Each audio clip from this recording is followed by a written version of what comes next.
Nous sommes donc dans le 5e cours sur l'imaginal, l'imaginaire, l'imagination, avec cette question que nous continuons à étudier, sur laquelle vous avez peut-être commencé à vous former une opinion. Est-ce que nous pouvons parler d'une imagination agente? Est-ce qu'on peut dire que notre imagination nous agit? Et c'est une question qu'on va continuer à explorer aujourd'hui, en regardant le travail de James Hillman, le travail qu'on appelle aujourd'hui généralement la psychologie archétypale. Le plan du cours, dans une brève introduction, je vais vous présenter très rapidement qui est James Hillman et le contexte dans lequel il a présenté ses premières idées. Dans une première partie, les critiques qu'il a émises en 1975 sur l'idéologie dominante dans la psychologie. Dans une deuxième partie, une présentation des concepts clés de sa psychologie, dite psychologie archétypale. On verra qu'elle a d'autres noms, cette psychologie. Et dans une troisième partie, on parlera d'un domaine qu'il a mis au centre de l'équation, nous pourrions dire, l'anima. Et on regardera les questions du point de vue de Hillman de l'imagination dans l'accompagnement. Alors bien sûr, le travail de James Hillman est une œuvre vaste, c'est une œuvre complexe. Je me suis appuyé principalement aujourd'hui sur un ouvrage, je vais vous le présenter dans quelques instants. Il l'a rédigé, il avait 47, 48 ans, il me semble, donc il avait déjà pas mal de recherches et pas mal de résultats cliniques, d'observations cliniques derrière lui. C'est une œuvre vaste. Aujourd'hui, j'ai choisi de vous en faire un résumé succinct pour vous en présenter les points clés. Mon intention, c'est que si ces points vous parlent, si ça vous évoque quelque chose, si ça vous donne envie de creuser, eh bien, vous pourrez aller regarder un petit peu plus, vous pourrez aller explorer plus en profondeur. Donc pour parler brièvement de Hillman, Hillman a été le directeur du Jung Institute à Zurich de 1959 à 1969. Jung meurt dans le début des années 60, ils ont passé un petit peu de temps ensemble, bien que Hillman dise dans ses mémoires qu'à cette époque-là, bien qu'il avait tout le loisir de passer du temps avec Jung, pour une raison assez inexplicable, il n'allait jamais le voir. Hillman va devenir, après la mort de Jung, un des principaux développeurs du travail de Jung, que nous connaissons plus ou moins aujourd'hui, travail plus ou moins bien compris, assez présent dans différents types de psychologie, assez présent dans différents courants de développement personnel ou de thérapie, travail pas toujours très bien compris finalement. Et James Hillman en particulier va faire un focus sur la place des images et la place des archétypes dans l'accompagnement psychothérapeutique. Il passe du temps dans les cercles d'Eranos dans les années 50, 60, où il va rencontrer Mircea-Eliade, Henri Corbin, Gilbert Durand et Jung, bien sûr. Toutes ces personnes, et je vous avais présenté cette idée dans les premiers cours, ont passé du temps ensemble et se sont inter-influencés. Il y a quelques cours, je vous ai montré les différentes sources de James Hillman, et du coup, je ne vais pas y revenir. J'ai juste noté que dans ce cours, j'ai simplement oublié de vous dire que la première et la plus importante des sources de James Hillman, c'est Carl Gustav Jung, bien sûr. En ouvrage de référence, et l'ouvrage sur lequel je me base principalement aujourd'hui, c'est Revisioning Psychology en 1975. On peut noter deux autres ouvrages importants, notamment pour ce qu'on va présenter aujourd'hui. Anima, une anatomie de notions personnifiées en 1985, et The Soul's Code, Code de l'âme, il me semble que ça a été traduit en 1997. Un autre texte de référence, j'ai cherché quelqu'un qui aurait pu écrire et résumer un petit peu le travail de Hillman. Et donc, c'est un article écrit par Michael Vanoy Adams en 2006, pas très longtemps avant je crois que c'était pour les 80 ans de James Hillman qu'il a écrit cet article, Golden Calf Psychology. Vous pouvez regarder, c'est un article qui résume bien différents concepts que nous allons brasser ce soir. Le contexte de la psychologie américaine, donc le contexte dans lequel se place James Hillman en 1975, on peut dire en quelques termes rapides, c'est une psychologie qui est dominée par les idées de la psychanalyse, les différentes idées et points de vue de la psychanalyse. On voit en 1975 une diffusion progressive en Amérique du travail de Jung et du travail de Fritz Perls. On voit arriver les prémices de l'approche systémique et les prémices d'approche en sous-personnalité. Et la PNL est en train d'éclore à différents endroits. Voilà pour James Hillman, voilà pour son contexte. Et dans une première partie, je vais vous présenter son positionnement, qui est un positionnement post-jungien, et la forte critique qu'il propose en 1975 de la position dominante en psychologie. Alors, des questions que je me suis posées, que je vais vous inviter à vous poser. On va présenter cette position en psychologie qui était dominante en 1975. Et des questions que je me suis posées, c'est est-ce que cette position est encore dominante aujourd'hui? Est-ce qu'il y a une position dominante en psychologie, en accompagnement, en développement personnel, en thérapie? Eh bien, on va pouvoir regarder s'il y a des formes d'a priori et se demander est-ce qu'il y a des a priori de cette science qui est une discipline très jeune, la psychologie, est-ce qu'il y a des a priori de la psychologie sur l'homme et sur le psychisme de l'homme? Et cela va nous renvoyer à une question que j'avais soulevée dans le cours de l'année dernière, et c'est comme ça qu'on avait démarré le cycle de cours. Est-ce que nos paradigmes philosophiques, est-ce que nos ensembles de croyances, nos métacroyances, nos croyances très profondes et inconscientes, est-ce que nos paradigmes philosophiques conditionnent l'utilisation de nos propres processus psychiques, conditionnent le regard que nous portons sur notre propre psychisme? Vous êtes prêts? Ça va jusqu'ici? Parce que, je vous demande ça parce que ce que montre James Hillman peut, de prime abord, paraître très étonnant, et pourtant. James Hillman nous montre que la psychologie classique propose un modèle de conscience qui est hérité du monothéisme, qui baigne dans le monothéisme, qui est profondément monothéiste. D'une part parce que l'homme y est placé au centre du monde et en lien avec des instances qui le dépassent et qui lui sont supérieures. Par exemple, chez Freud, il y a l'idée de la libido, qui agit l'homme à son insu. Chez Jung, il y a l'idée du self, dont le travail d'individuation va permettre de faire une actualisation. D'autre part, on voit dans la psychologie des modèles comportementaux proposés comme des normes. Et aujourd'hui, c'est peut-être un peu provocateur ce que je vais dire, mais est-ce qu'on aurait l'idée de dire à quelqu'un qui est dépressif, mais peut-être que c'est une bonne chose, finalement? Peut-être que c'est bien de rester dedans quelque temps. Eh bien, on voit en se posant des questions un peu provocantes comme cela qu'il y a en effet des formes de modèles comportementaux normés. On pourrait prendre d'autres exemples, avec les émotions par exemple. C'est quelque chose qui est assez souvent décrit dans les formes d'enseignement sur le fonctionnement émotionnel. On voit par exemple qu'en Occident, la colère est considérée comme quelque chose à mettre de côté et tout ce qui est de l'ordre du carriérisme est proposé comme quelque chose de plutôt noble et à développer. Et si on va en Chine, on va trouver plutôt un modèle inverse, où tout ce qui est de l'ordre de vouloir réussir pour soi-même va être plutôt considéré comme vulgaire, alors que l'expression de la colère va être considérée comme noble. Et on voit là, en effet, que dans la psychologie, aujourd'hui je ne sais pas, en 1975 en tout cas oui, il y a des modèles comportementaux normés qui sont transmis comme des modèles à actualiser. Ce qui va renvoyer la psychologie à des notions de péché, à des notions de libre arbitre, à des notions de rédemption, à des notions d'absolution. Et vous savez, on dit parfois, le thérapeute aujourd'hui a la fonction qu'avait le prêtre dans d'anciens temps. Eh bien, cela pourrait fortement nous questionner. Un modèle de conscience qui est hérité du monothéisme, qui est teinté par le monothéisme. Et nous voyons, James Hillman montre des ensembles de modèles qui sont égocentriques, au sens où, au centre du modèle, il y a toujours le « je ». Et je vous ai montré l'année dernière et cette année différents modèles psychodynamiques, le modèle freudien, le modèle jungien, le modèle assagiolien, qui ont tous comme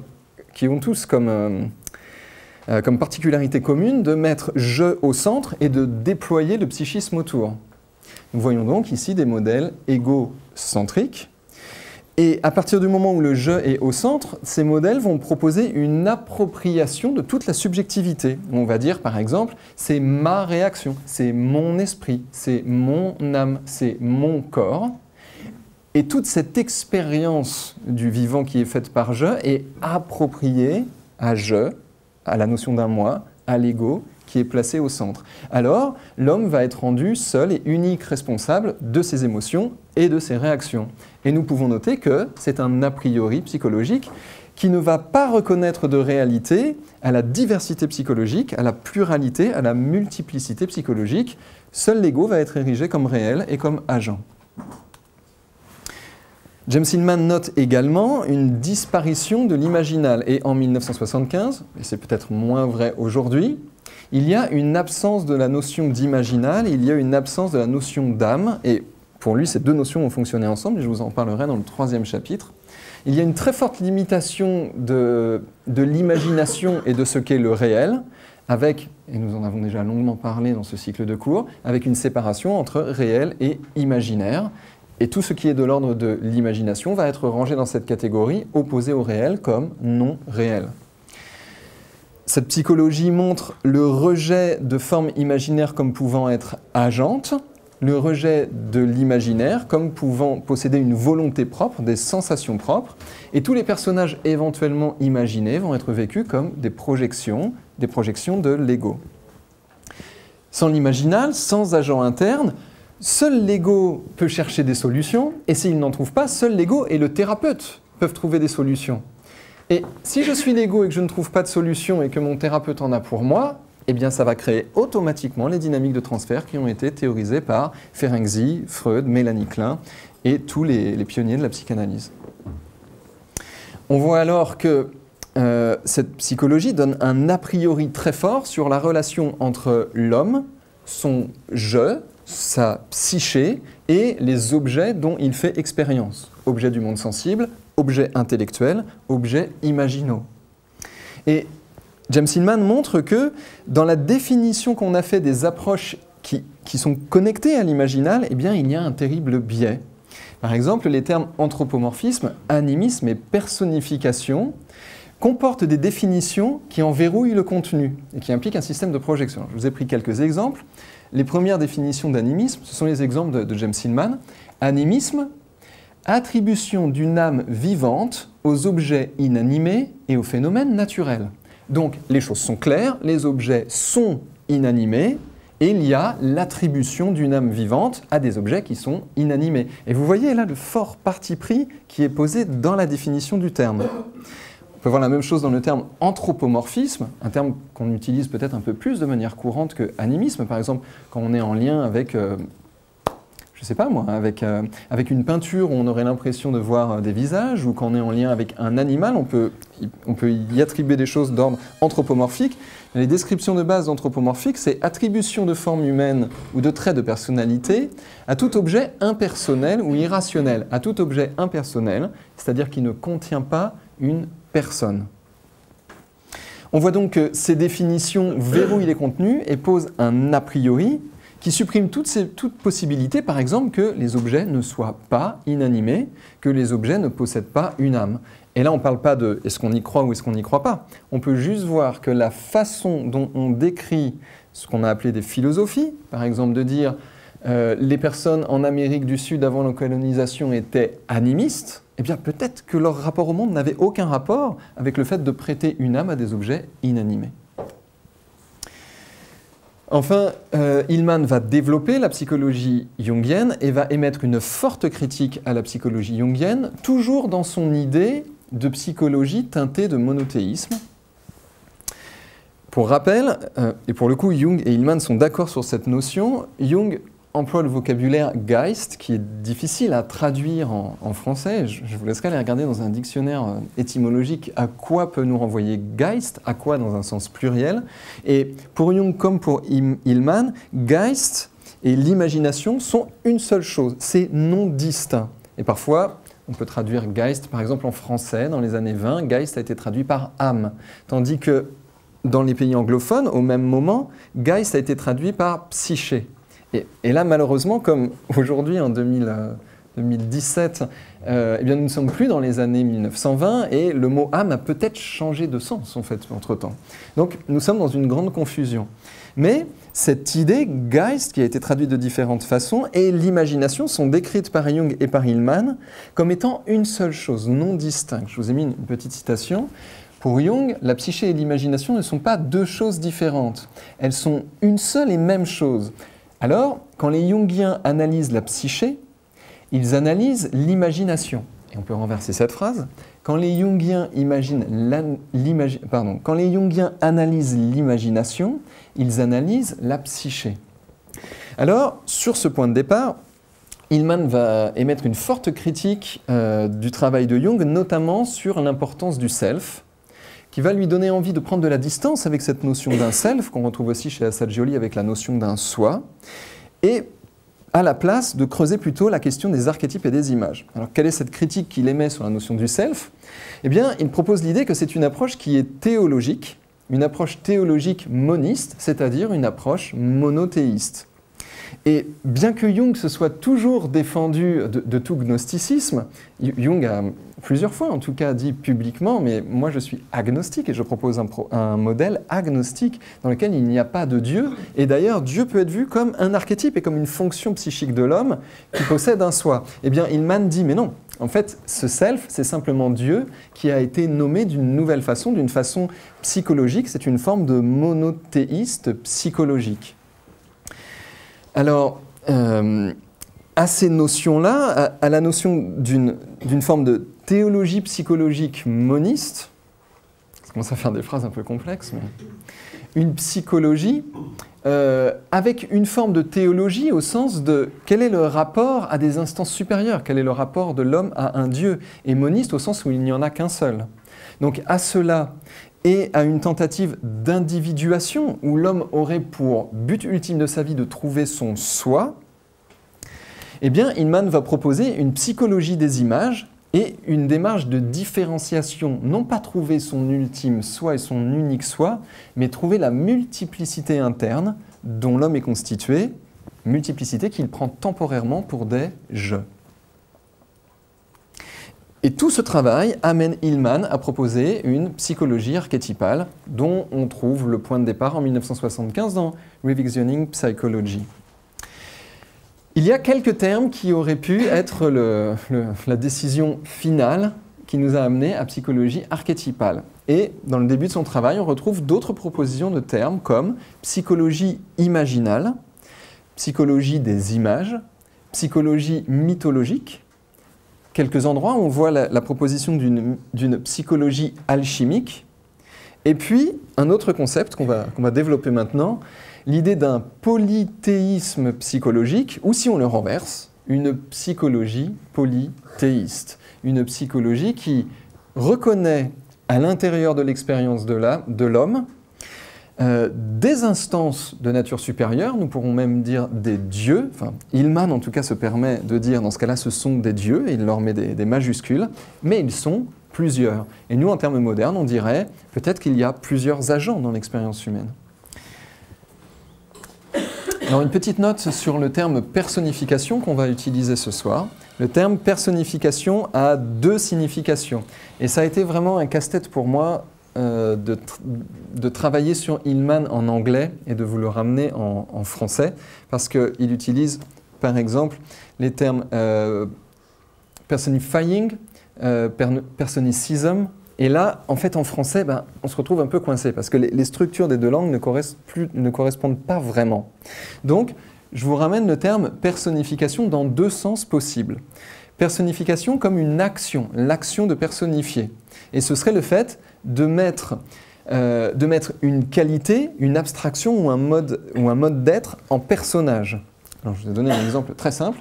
L'action de représenter le côté obscur de la force par un personnage. Il y a le côté obscur de la force et on peut en faire une personnification en le mettant dans un personnage.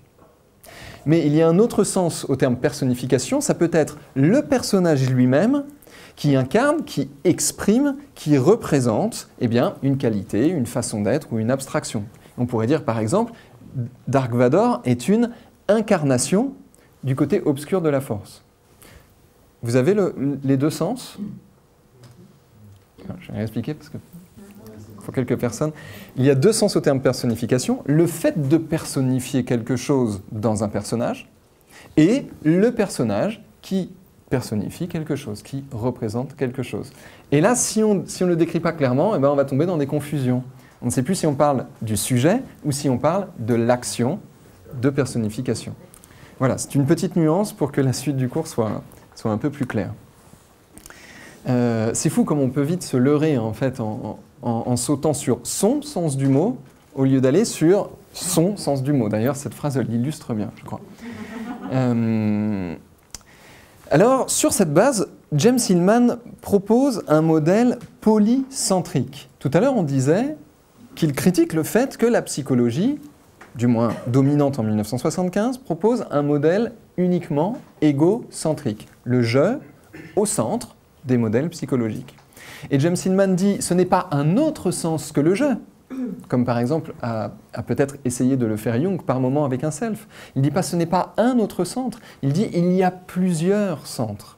Il y a plusieurs centres qui peuvent être, par exemple, moteurs d'action.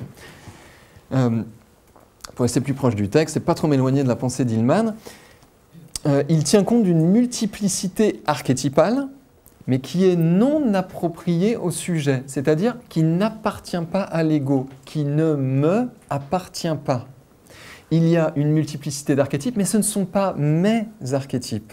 Il y a des archétypes et il y a moi. Et il y a plusieurs centres possibles d'action, de sensation, de réaction, de perception. Alors, ça fait quelque temps dans ce cours, depuis le mois d'octobre et le cours qu'on a donné sur Assagioli, ça fait quelque temps en fait qu'on introduit ces concepts-là avec la notion d'archétype, d'inconscient collectif, la multiplicité d'un jeu, le fait qu'il incarne des personnages différents. Alors, j'espère que pour vous, ça fait déjà un peu sens. De prime abord, nous sommes tellement pris, et je crois que James Hillman a raison sur ce point-là, nous sommes tellement pris par des modèles égocentrés de la psychologie que se dire à un moment, attends, il y a des archétypes, il y a moi, mais ce n'est pas mes archétypes, eh bien, ça peut donner une impression très étrange qui peut nous faire sauter sur les définitions un peu hâtives de l'animisme. Et peut-être qu'il ne s'agit pas de cela. Chez James Hillman, justement, ce n'est pas de cela qu'il choisit.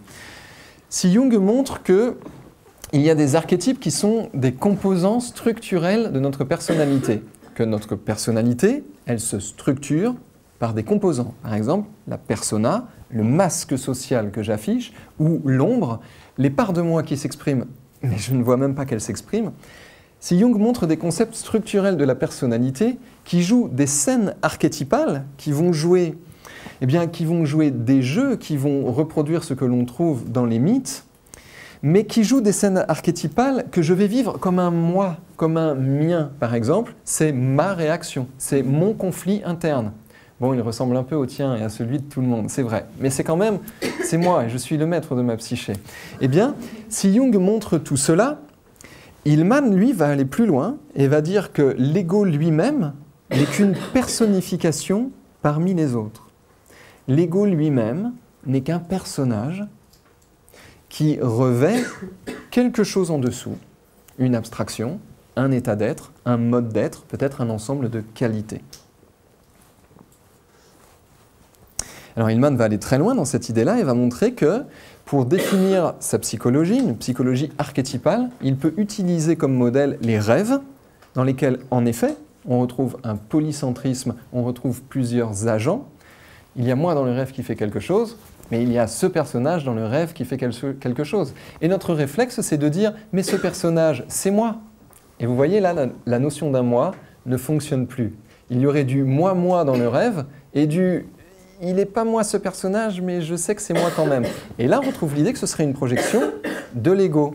Eh bien, Hillman propose qu'on peut utiliser cette structure pour qu'on peut utiliser ce modèle pour montrer des structures polycentriques et qu'on peut aussi utiliser les mythes et toute la mythologie pour montrer un modèle polycentrique. Un modèle polycentrique de quoi? Eh bien, pour l'instant, on ne sait pas vraiment, puisque ce n'est plus un modèle polycentrique de moi. Alors, on pourrait revenir à cette idée de Geist, d'âme et de psyché. Alors, je voudrais vous donner une petite illustration vidéo de ce que ça peut représenter un changement de centre. Alors, à gauche, on a le modèle héliocentrique que vous connaissez bien. Ça, cette sphère noire, c'est le Soleil. Et cette sphère bleue, c'est la Terre. Puis ici, vous pouvez bien sûr considérer les planètes. Et ici, on a le système géocentrique avec toujours la Terre en bleu et toujours le Soleil en jaune. Alors, si on les met en mouvement, avec le Soleil ou la Terre au centre, ça nous donne ça. Vous voyez, du point de vue de la Terre à droite, les astres semblent avoir des mouvements extrêmement étranges et ils se rencontrent par moments, ils se croisent. Et ça fait des mouvements, ça dessine quelque chose. Et puis on voit aussi à droite, je vais vous le remettre, je crois que ça va s'arrêter. Et puis on voit aussi à droite qu'il se passe quelque chose du point de vue de la Terre qui est très intéressant, c'est que le Soleil tourne autour. Dans un modèle géocentrique, le Soleil tourne autour de la Terre. En revanche, dans un modèle héliocentrique, à gauche, on voit que ce n'est pas du tout la même organisation. Ça raconte une histoire totalement différente. Ça montre par exemple des objets qui ne se rencontrent jamais, qui ont des trajectoires qui ne se rencontrent jamais. Et l'idée pour James Hillman, alors, le travail de James Hillman n'a rien à voir avec l'héliocentrisme et le géocentrisme, ce n'est qu'une illustration. L'idée pour James Hillman, c'est de dire les deux sont vrais. Il y a plusieurs centres, et du point de vue de chaque centre, l'histoire des autres personnages ou des autres centres, la relation des autres centres entre eux ne raconte pas la même histoire. Ça vous paraît clair avec cette illustration? Super. Donc, est-ce que nous sommes un jeu qui, comme la planète Terre, se croit au centre de tout ce qui gravite autour, alors qu'en fait, il y a d'autres centres potentiels et nous, planète Terre, nous tournons autour? Eh bien, c'est une métaphore que je vous propose comme axe de réflexion. J'avais comme espoir que ça vous tourmente un petit peu. Désolé. Donc voilà, c'était pour illustrer ce que ça peut être un polycentrisme et un changement de centre. Pour revenir au travail d'Hillman, Hillman va proposer en 1975 l'idée que ces différents archétypes, ce sont des dieux. De prime abord, ça paraît un peu étonnant, cette idée. Et il propose un modèle polythéiste. Et ce modèle polythéiste, il le propose en réaction des modèles monothéistes. Excusez-moi, j'ai inversé les écrans et évidemment, vous ne me le dites pas. Je me disais, je le vois vachement bien du coup. Voilà. Où en étais-je? Donc, Hillman propose donc un modèle polycentrique. Et il va proposer que ces différents centres des archétypes peuvent être considérés comme des dieux pour proposer un modèle polythéiste. Pourquoi? Parce qu'il considère que le modèle qui le précède est un modèle monothéiste et il s'y oppose. Alors il va proposer un modèle psychologique polythéiste, mais il ne s'agit pas de religion. Et Hillman insiste bien sur ce point-là, il ne s'agit pas de religion polythéiste, il s'agit d'un modèle polycentrique où ces archétypes vont être personnifiés comme des forces qui sont des instances supérieures, qu'il choisit de nommer des dieux. Il s'agit donc d'une psychologie polythéiste, non religieuse. Alors, quelques points pour la décrire. C'est une psychologie. Elle reconnaît des instances supérieures agissantes, mais c'est un système, c'est une psychologie qui est non religieuse et non monothéiste. Hillman dit d'ailleurs, ce point de vue sur la psychologie est totalement compatible avec une croyance religieuse personnelle. Ce modèle propose une pluralité psychique, donc des centres psychiques qui sont personnifiés, qui vont pouvoir éventuellement prendre l'apparence de personnages. Il s'agit d'un modèle, et des fois il est un peu fatigant, Hillman, avec les termes. On sent bien qu'il est amoureux des termes, mais en même temps il est extrêmement précis.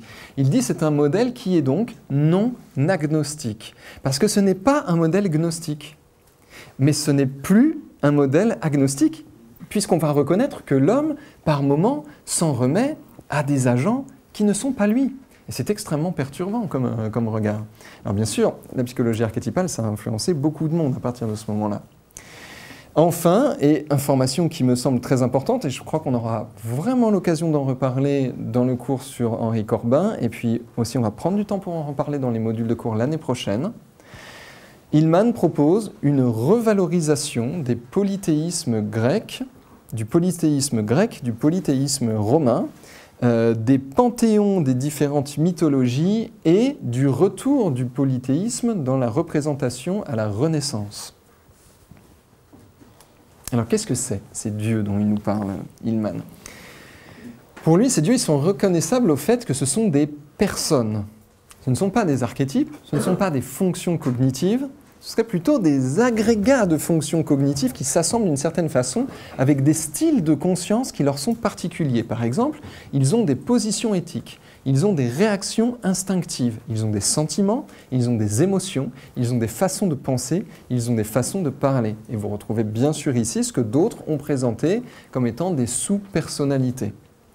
Hillman les propose comme étant des modes d'existence psychologique, des façons d'être en relation avec le monde, des modes d'existence psychiques. Et enfin, il montre que c'est ce qu'il choisit d'appeler des dieux. Ils ont des visions du monde qui leur sont particulières avec des idées qui sont très archétypales. Par exemple, le dieu conquérant, je ne sais pas si des fois vous êtes pris d'un élan de conquérant sur un domaine ou sur un autre, mais le dieu conquérant, il a des idées très archétypales. En termes d'éthique, par exemple, il a des points de vue très tranchés, le dieu conquérant. Il est très différent, par exemple, de Cupidon, par exemple, l'ange de l'amour, qui a des positions éthiques très différentes et des façons d'être en rapport avec les autres très différentes du dieu conquérant, par exemple. Cela va amener à une réévaluation des panthéons. Quand je dis réévaluation, ce que je veux dire, c'est que ça va amener à se demander, mais en fait, quel sens ça peut avoir, ces panthéons? Quelle histoire ça a essayé de nous raconter? Quel est le sens de cette histoire qu'on a essayé de nous raconter avec des panthéons? Et je pense que vous avez eu à peu près les mêmes cours que moi, à l'école primaire et dans le secondaire, je crois, au collège et au lycée. On a notre civilisation qui nous a raconté une certaine histoire, par exemple, du fait que certaines personnes vénéraient des dieux, etc., et leur vouaient un culte qui ressemble à peu près au culte monothéiste qu'on connaît en Occident. Mais peut-être que ce n'est pas le cas. Peut-être qu'on est complètement passé à côté de ce dont il s'agissait en vrai. Peut-être pas, peut-être que oui. Et James Hillman, lui, il appelle sur le côté oui, en disant il y a un besoin de réévaluer les panthéons, parce que peut-être qu'il s'agissait de pratiques qui n'ont rien à voir avec le fait de s'en remettre à quelque chose d'extérieur, mais peut-être qu'il s'agissait de s'en remettre avec des choses qui sont intérieures. Et là, on a tout un champ d'exploration très intéressant à explorer. Une réévaluation des panthéons, notamment du panthéon grec et romain, qui est à peu près le même, du panthéon égyptien et babylonien, qui là aussi est très proche, des panthéons indiens et japonais, qui ont une proximité évidente, du panthéon celtique et nordique, qui eux aussi ont une proximité évidente, et enfin des panthéons Inca et Aztèques. Ça, c'est ce que lui, il propose. Moi, je rajouterais les panthéons Inca, Aztèques et Maya, qui tous les trois ont également une proximité évidente. Alors bien sûr, quand on va aller du côté Inca, Aztèque, ça va être plutôt animal. Du côté celtique nordique, ça va être plutôt lumineux avec des ailes. Du côté grec-romain, ça va plutôt être des formes très humaines. Pas aller ni sur les personnages. Oh, non, je ne vais pas aller trop loin sur ça parce que ça me ferait dire des bêtises. Ce que je voulais dire par là, c'est que dans les différents panthéons, on va peut-être, peut-être pas, retrouver les mêmes archétypes divinisés, personnifiés sous la forme de Dieu, mais ils vont avoir des apparences très distinctes les uns des autres. Hillman nous propose qu'il s'agit, donc ce qu'il propose d'appeler des dieux, il s'agit de réalités ontologiques, de choses qui sont réelles pour l'être qui les éprouve, de réalités ontologiques qui ne sont pas personnelles, ne sont pas des personnes, mais qui sont agissantes, elles sont agentes. Et en effet, qu'elles soient personnifiées ou qu'elles ne soient pas personnifiées, on peut les reconnaître comme des réalités dont on fait expérience. Mais généralement, à ce stade-là, on dit « c'est à moi ». Par exemple, je suis pris par un élan d'amour. C'est très rare dans notre culture de dire « un élan d'amour circule à travers moi ». Il n'est pas à moi, mais il se présente. C'est mon élan d'amour, c'est ma souffrance terrible, c'est ma dépression, et on en avait parlé dans le cours sur Assagioli. Assagioli propose l'idée que déjà, si on commence à désidentifier nos souffrances pour dire « ce n'est pas, je ne suis pas profondément abattu maintenant, maintenant, un profond abattement me parcourt », ce qui nous permettra plus tard de dire « maintenant, un profond abattement essaye de me parcourir ». Et peut-être qu'un jour on pourra dire « juste avant, un profond abattement a essayé de me parcourir ». Mais il n'est pas mien. Ce n'est pas ça que je suis. Et si ces idées vous intéressent, je vous renvoie au cours que nous avons donné sur Assagioli. Des réalités impersonnelles et agissantes qui ont une autonomie propre, c'est-à-dire qu'elles ont une capacité d'action, elles ont une capacité de décision, elles ont une intentionnalité qui leur sont propres, une finalité de l'action, une orientation de l'action, elles ont des émotions qui leur sont propres, elles ont du ressenti, elles déploient des émotions, et on peut notamment remarquer que ces émotions sont séparables de l'homme, c'est ce qu'on va regarder par exemple dans l'ataraxie, dans l'apathie ou dans la catharsis, qui sont trois modes de relation avec les émotions qui nous montrent bien qu'elles ne sont pas fusionnées avec l'homme. Et enfin, elles ont une moralité qui leur est propre, elles vont avoir une conduite éthique, avec des stratégies et des objectifs qui sont dépendants d'une vision du monde, ce qui va amener, si on les fait communiquer, au fait que tout ça est profondément immoral, au sens où il n'y a pas une moralité, il n'y a pas un sens du bien, un sens du mal, mais il y a plusieurs points de vue sur les sujets éthiques et moraux. Cela va évidemment nous ramener dans un positionnement de type non duel, sur du moins le rapport de l'homme à ses positionnements éthiques. Ça va toujours ? Ça nous fait rentrer dans des notions un peu complexes parce que ça nous met en lien avec un vocabulaire qui nous est un peu étranger. Néanmoins, ce sont des notions qui sont assez simples à comprendre. Si on met de côté le fait que c'est une façon de penser un peu étonnante et que ça fait des vocabulaires qui ne sont pas familiers, eh bien on peut voir de manière générale de quoi il s'agit. Mais nous n'en avons pas fini avec la pensée de James Hillman, qui va nous parler, qui s'est posé comme nous la question de « mais qui est l'agent de tous ces personnages et qui est l'agent de l'imagination ?» Et pour James Hillman, cet agent, c'est la traduction du mot allemand « Geist ». Et en 1975, James Hillman propose de traduire le mot « Geist » par le mot « soul » en anglais, que nous traduisons généralement par le mot « âme » en français. Au mot Geist, il va attribuer par traduction le mot soul, sur lequel il va tout de suite donner deux personnages et deux vocabulaires qui vont devenir interchangeables. Le terme anima, qui vient... je me trompe toujours entre les deux. Anima qui vient du latin, s'il me semble, et le terme psyché qui vient du grec et qui sont une traduction l'un de l'autre, qui signifie à la fois esprit, qui signifie à la fois âme, qui signifie à la fois souffle de vie, et on n'est pas très loin d'une autre définition qui s'appelle aussi pneuma, mais qui n'a pas été retenue ici, qui nous rapprocherait de d'autres visions, comme les visions indiennes, par exemple. Pour Hillman, l'ego, ce n'est qu'une composante du psychisme parmi d'autres, et ce psychisme, il l'attribue à soul, il l'attribue à Geist, il l'attribue à l'âme en français. Je prends le temps de vous dire en français à chaque fois parce que cet ouvrage, Revisioning Psychology, n'a pas été traduit en français. Et je me demande bien ce que le traducteur aurait fait de tout ce casse-tête, à vrai dire. Donc si je prends toutes ces précautions sur le vocabulaire, c'est voilà, pour ne pas forcer une traduction.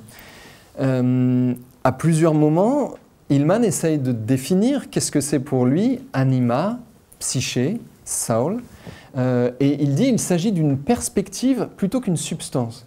Généralement, on a plutôt l'idée de dire que l'âme, c'est une substance opposée au corps, avec ce vieux débat dualiste, avec est-ce qu'elle est matérielle ou non matérielle, puisqu'elle vient dans le corps et elle sort du corps, c'est du moins la proposition dualiste, qui amène non pas une opposition âme-corps, mais à une position ternaire esprit-âme-corps, dans lequel on retrouve évidemment la proposition ternaire qui est présente depuis le début de ce cours, intellect, imaginal, sensible. Une perspective plutôt qu'une substance et un point de vue envers les choses plutôt qu'une chose en soi. Et à nouveau, Hillman nous dit, faisons bien attention à ne pas trop réifier, en faire quelque chose, alors qu'il ne s'agit pas vraiment d'une chose, mais plutôt d'un point de vue envers les choses. Un propos bien cryptique. Quelques fonctions de ce que James Hillman appelle l'âme, et vous allez retrouver ce qu'on a déjà décrit à propos de l'imaginal. Alors je vais dire elle parce qu'il l'appelle anima et il la nomme toujours au féminin en anglais, she. Donc elle approfondit les événements pour en faire de l'expérience. Et ça on en a parlé dans le tout premier cours, une capacité de l'imagination agente à transformer les événements de notre vie en apprentissage qui devient de l'expérience de vie. Ce qui ne va pas de soi par défaut, à vrai dire. Comment est-ce possible que nos événements de vie deviennent de l'expérience? C'est une question en fait qu'on ne se pose pas. Ça vient d'où l'apprentissage, la consolidation d'expérience pour en faire des patterns automatiques? Ce sont des questions sur lesquelles la philosophie se casse un peu la tête depuis quelques milliers d'années. Pour Hillman, l'âme approfondit les événements pour en faire de l'expérience. Elle permet une compréhension du monde. Je vais passer sous silence la deuxième moitié de la phrase. Elle permet une compréhension du monde et elle possède une faculté imaginative qui va lui permettre de percevoir le monde comme un ensemble de symboles. Me percevez-vous à cette heure-ci comme un symbole? Est-ce que je revêt un archétype qui vous est personnel? Question intéressante à se poser. Elle possède une faculté imaginale qui a aussi comme capacité de revêtir le monde ou de percevoir le monde comme un ensemble de symboles. Alors, quelle est la conjonction entre cette âme, psyché, anima et l'imaginal? Eh bien, le premier point qu'on peut remarquer dans le travail de Jung et de Hillman, c'est qu'ils n'ont pas relevé la division en 3 points: monde intelligible, le monde des idées, des abstractions; monde imaginal, le monde des représentations imaginaires; et monde sensible, le monde que nous percevons par nos facultés sensorielles, de toucher, de voir, d'entendre, etc. Et il y a pas une fusion, mais il y a une non-distinction dans le travail de Jung et d'Hillman entre l'intelligible et l'imaginal, qu'ils vont tous les deux attribuer à la psyché et à l'âme. Et on voit bien en fait dans le travail de Hillman que là, il y a une divergence avec le travail de Henri Corbin, avec le travail de Gilbert Durand, avec la philosophie de l'imaginaire. Du moins en 1975, il y a une forme de confusion qui fait que psyché, anima, âme, intellect sont un peu mélangés en une seule instance. Ce qui nous rapproche bien sûr de point de vue dualiste. Il va nous proposer l'anima comme agent de l'imaginal. Et nous, on se pose la question depuis le début, y a-t-il une imagination agente? Alors pour Hillman, il est clair que oui, l'âme est l'agent du domaine imaginal. Nous voilà bien. Alors on n'est pas obligé d'adhérer à ce point de vue-là. D'ailleurs, pour rappel, l'idée de ces cours n'est pas de proposer des points de vue comme des vérités, mais de montrer des points de vue sur un ensemble d'idées pour les opposer les uns aux autres, non pas pour qu'on se forge des certitudes sur le sujet, mais pour qu'on se dise, ok, il y a un panel de points de vue sur ce sujet pour pouvoir approfondir le sujet.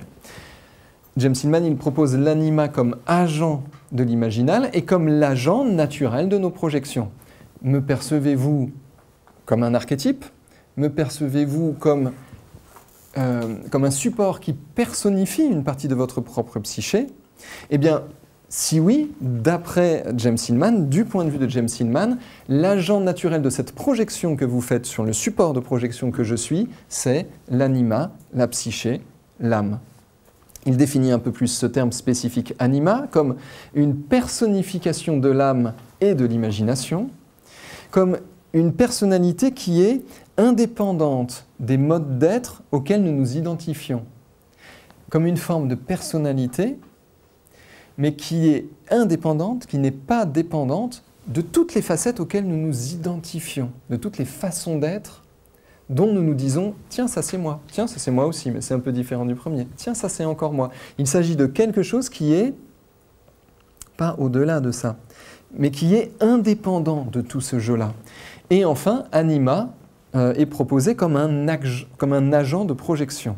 J'essaie de vous le dire un peu lentement, mais si on regarde tout ça, quelque chose qui personnifie l'imagination, quelque chose qui est indépendant des façons d'être auxquelles on s'identifie, et quelque chose qui est agent de projection, eh bien on retrouve ici les caractéristiques du unconscious mind décrit par Erikson. Du point de vue de Jung, l'anima serait une personnification de l'inconscient. Et on se retrouve dans un système qui est un tout petit peu complexe, et c'est le pire moment de ce cours. L'anima se retrouve donc comme étant une personnification de la fonction psychique de personnification. Et là, heureusement qu'on a décrit le mot personnification comme deux possibilités, deux attributions à ce mot. Alors, je vois quelques personnes qui se disent « Mon Dieu, si vous ne comprenez plus rien, c'est normal. On va essayer de prendre le temps, parce que c'est un joli casse-tête. En fait, c'est une mise en abîme. » Partez du principe que ces personnes sont des petits malins et qu'ils essayent de nous faire passer un message d'une certaine manière. Ils essayent de nous parler de quelque chose qu'ils ne peuvent pas nommer. Alors, regardons un peu en détail. L'anima serait donc une personnification, la mise en personnage de quelque chose. De quoi? Du fait qu'il y a une fonction psychique naturelle qui personnifie des archétypes à l'intérieur de nous, qui les transforme en personnages. Il y a une fonction psychique à l'intérieur de nous, elle est naturelle, elle transforme nos archétypes en personnages. pour ceux qui ont expérimenté le rêve éveillé dirigé et qui ont trouvé des personnages, pour ceux qui ont expérimenté le totem pole process de Gallegos, pour ceux qui se sont retrouvés à discuter avec des petits anges et des petits démons en séance d'hypnose, par exemple, vous avez pu faire l'expérience qu'une fonction naturelle donne l'apparence de personnage à des choses qui sont à l'intérieur de nous. Par exemple, un personnage qui pourrait représenter mon guide intérieur. Comme on le retrouverait par exemple dans les voyages chamaniques. Un personnage qui pourrait représenter mon chakra du cœur, pourquoi pas, si on croit à ces choses-là du moins. Un personnage qui pourrait représenter ma confiance en moi. Et on voit que différentes choses qui ne sont pas des personnages peuvent être représentées comme des personnages, peuvent être personnifiées par une fonction de personnification. Et cette fonction peut elle-même prendre l'apparence d'un personnage, elle peut se personnifier, et ce personnage qui peut se présenter, Hillman l'appelle anima, représentation personnifiée de l'âme. Ça vous paraît plus clair? Donc la phrase que j'ai prononcée tout à l'heure devrait pouvoir devenir plus claire. Hillman sous-entend la personnification comme une fonction psychique naturelle dont l'anima est l'agent lui-même personnifié. Ça passe? Ok. Alors, quelques exemples concrets. Une personnification du monde extérieur. C'est ce que James Hillman appelle un mode de conscience mythique, et vous pouvez faire le lien avec ce que j'avais présenté l'année dernière dans le travail de Michael Harner sur le chamanisme comme état de conscience chamanique, dans la nomenclature, dans le vocabulaire de Michael Harner. Personnification du monde extérieur décrit par Hillman comme un mode de conscience mythique qui a été perdu en Occident avec l'oubli de l'imaginal. Qu'est-ce que ça peut être, la personnification du monde extérieur? Ça peut être se dire, quel message m'envoie cet arbre? Pourquoi pas? Ça peut paraître grotesque de prime abord quand on n'y croit pas. Non, quand on ne veut pas essayer pour voir ce que ça fait. Ce n'est pas une question de croyance, en fait, c'est une question d'expérience. On peut se dire, quel message m'envoie l'arbre? Mais c'est stupide. Mais regardons 2 minutes. Se balader dans la forêt et se balader dans un parking un peu crade, ça ne fait pas le même effet. Phénoménologiquement, tout le monde en témoigne. Se balader dans une magnifique forêt en pleine nuit avec le cri des animaux, ça ne fait pas le même effet que se balader dans la même forêt en pleine journée au printemps avec le chant des oiseaux, qui sont pourtant des animaux. On voit donc qu'on prête, on attribue quelque chose, peut-être pas des personnages, mais on attribue quelque chose à des objets du monde sensible, au monde qui nous est apparemment extérieur. Et de là à se dire, la forêt, la nuit, j'ai l'impression qu'elle meut, eh bien on l'a rendue agente si j'ai l'impression qu'elle meut quoi que ce soit. Et de là à en arriver à, il y a l'esprit de la forêt qui meut, eh bien il n'y a qu'un pas. Et ce n'est pas un changement de croyance, ce n'est qu'un changement de vocabulaire. Une personnification du monde extérieur. James Hillman montre, je ne vous ai pas noté ça, mais James Hillman montre que c'est un mode de conscience naturelle par défaut de personnifier le monde extérieur. Et je viens de vous en donner des exemples qui nous sont très concrets, je pense. Attribuer quelque chose à un parking, attribuer quelque chose à une forêt, attribuer des qualités à un chat qui vit peut-être quelque chose qui n'a rien à voir avec ce que je lui prête. Attribuer des qualités jusqu'à aller à en attribuer un personnage. Hillman dit ça, c'est un mode de conscience naturel par défaut, au sens où il est disponible. Ça ne se construit pas, c'est disponible. Et si vous n'y croyez pas du tout, expérimentez, vous verrez ce que ça fait. C'est un peu ce qu'on fait dans le rêve éveillé dirigé, finalement. Mais Hillman propose l'idée que cette capacité, cette faculté imaginale a été perdue. Et elle n'a pas été perdue parce que des gens ont essayé de la mettre de côté, etc. C'est juste qu'à un moment, on est parti sur autre chose et on a oublié. Et Hillman montre que, comme c'est une fonction naturelle par défaut, le seul endroit où elle peut encore se déployer, c'est sur autrui. Parce qu'on peut personnifier quelque chose qui a l'apparence d'un personnage. Et le premier endroit dans l'Occident moderne où on va faire de la personnification, c'est sur autrui. Pourquoi? D'après James Hillman, parce que c'est une fonction naturelle qui veut s'exprimer et qui n'a plus que ce support-là comme dernier support pour s'exprimer. Alors, les autres sont substitués à des archétypes que nous projetons sur les autres. Est-ce que vous projetez un archétype sur moi? Du point de vue de James Hillman, bien sûr que oui. Et chacun y voit ce qu'il veut y voir.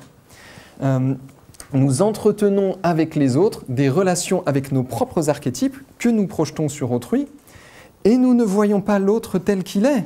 Et là, bien sûr, ça va nous amener à de profondes questions en accompagnement, où un des points clés de l'accompagnement, c'est ma relation à l'autre. Où je dis, mais j'ai beau aller dans une situation, dans l'autre, dans une situation, dans une autre, les gens me font toujours le même coup, je rencontre toujours le même homme ou la même femme sous des apparences diverses. Mais non, ce n'est pas la même personne. Je projette sur des personnes quelque chose qui m'appartient. Peut-être que c'est disponible en fait dans ces personnes, mais je projette chez l'autre des patterns archétypales que je reconnais chez lui. Et souvent l'autre me répond « mais tu m'enfermes dans quelque chose que je ne suis pas ». Là c'est le moment où on se dispute, hein, que ce soit amicalement, dans le couple, dans le travail. Tu projettes sur moi quelque chose que je ne suis pas. Tu ne vois pas la personne que je suis réellement. D'autant plus que je suis quelque chose qui change. Tu me figes en fait dans ces jeux-là. Nous personnifions autrui. Alors évidemment, depuis le début, on parle de quelque chose qui pourrait paraître extrêmement philosophique, mais James Hillman, ce n'est pas un philosophe. James Hillman, c'est un psychologue. C'est un psychologue clinicien en l'occurrence. Tout cela va nous permettre de proposer des modèles pour regarder comment nous sommes en lien avec nous-mêmes et comment nous sommes en lien avec les autres. Et pour le dire de manière simple, à quel endroit ça foire en fait cette relation avec moi-même et avec les autres. Et cela nous ramène à l'imagination, et l'imagination peut commencer à prendre un sens nouveau. Il ne s'agit pas seulement de fermer les yeux et d'avoir des images imaginaires, production de l'imagination. Ce que je projette sur l'autre est imaginaire. C'est une production de la fonction d'imagination dont nous avons déjà parlé, une fonction de transformation. Et Hillman va beaucoup développer ces questions d'imagination pour rejoindre son système, le système de projection qu'il met en lumière, un système de projection dans une psychologie archétypale polycentrique. Il étudie bien sûr les travaux de l'imagination active chez Jung, chez De Waal, chez Leuner, chez Assagioli, chez Gerhard aussi, mais donc je n'ai pas étudié le travail, que je ne vous ai pas du moins ramené ici. Il étudie également la philosophie de l'imaginaire chez Bachelard, chez Jung aussi, chez Durand, dans les cercles d'Eranos. Et il va dire que... On peut passer ça, ça va remettre de la complexité. Et il va distinguer l'imagination de l'abstraction, la conceptualisation.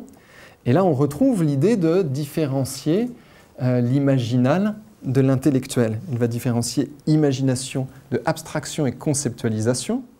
Et il va proposer qu'il y a deux modes de lien avec le monde, un mode métaphorique et un mode littéral. Un mode métaphorique qui est lié à l'imagination.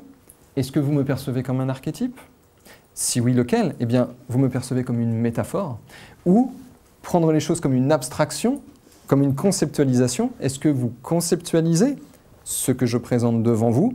Eh bien, si c'est le cas, vous êtes dans une forme littérale, car du point de vue de Hillman, les deux modes de relation avec le monde sont justes et sont ontologiquement des réalités.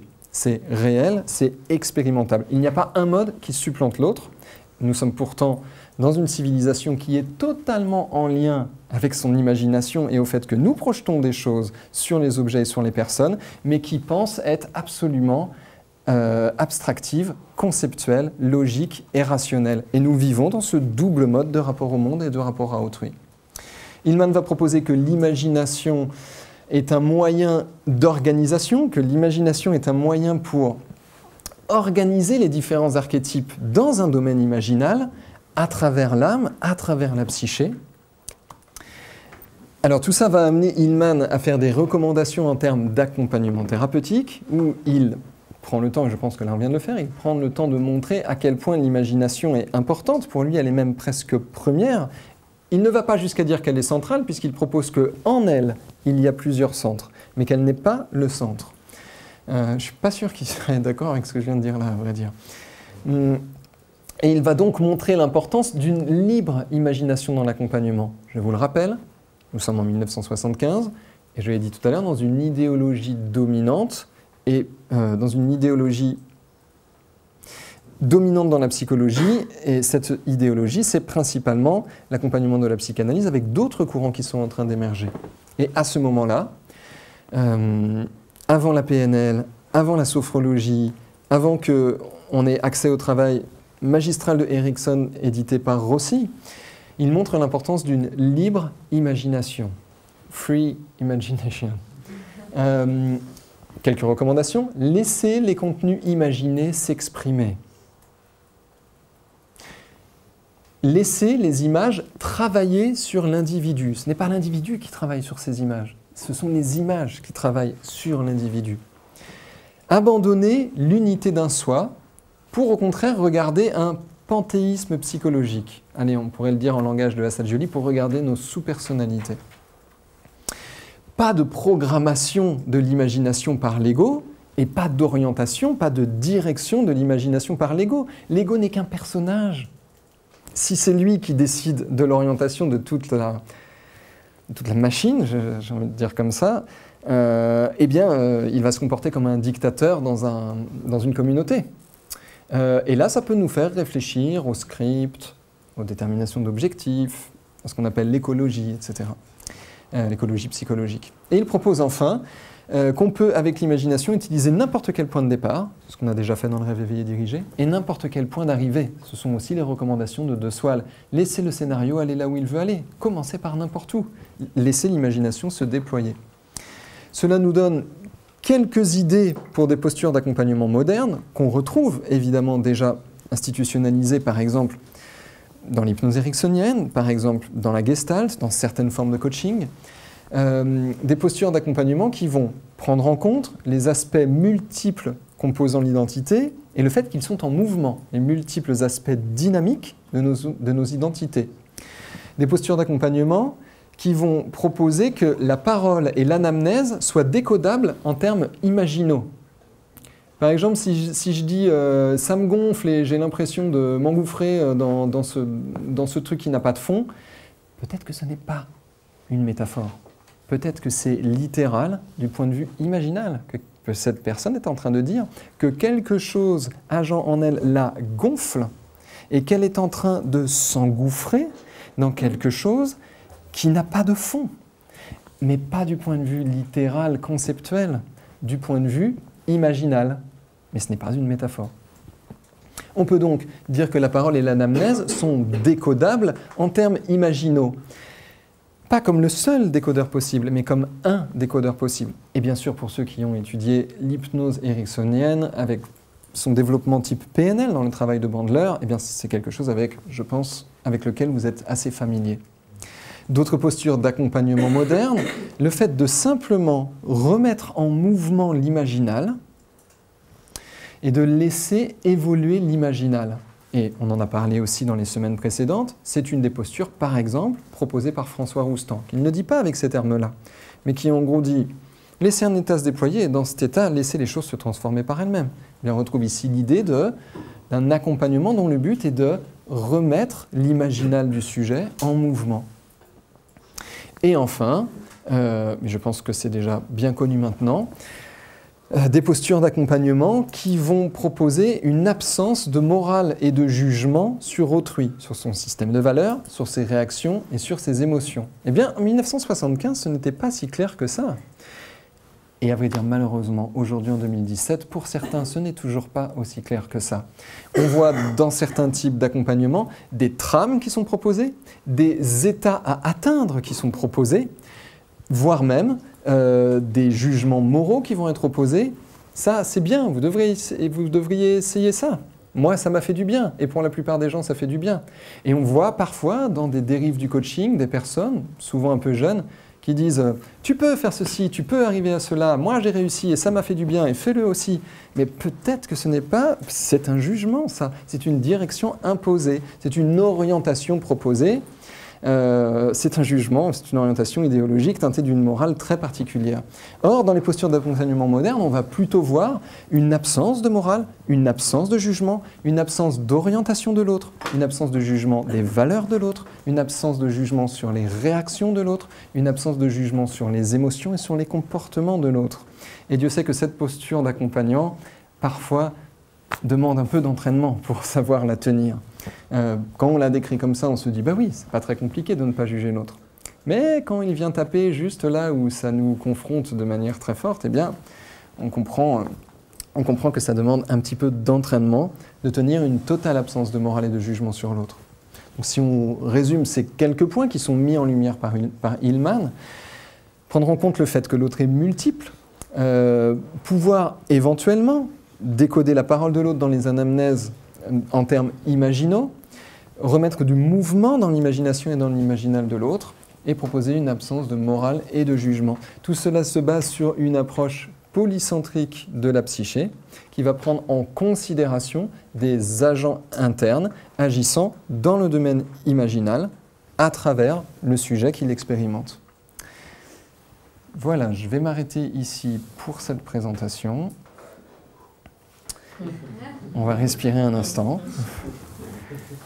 Et on va passer à une partie pratique, non pas de tout ça, peut-être tout à l'heure, mais on va passer à une partie pratique sur ce que nous avons déjà fait la semaine dernière, le rêve éveillé dirigé de Robert de Swal. Merci pour les gens qui ont eu le courage de regarder cette vidéo jusqu'au bout. Et une précision aussi pour ceux qui sont encore en train de regarder cette vidéo, nous faisons des mises en application pratiques ici. Et la semaine prochaine, pour notre temporalité, la semaine prochaine, ce sera le 7 février. Il n'y aura pas de présentation didactique ni de vidéo, mais nous ferons de l'expérimentation. Et si vous êtes sur Paris ou en Ile-de-France, vous êtes les bienvenus pour nous rejoindre pour cette soirée particulière.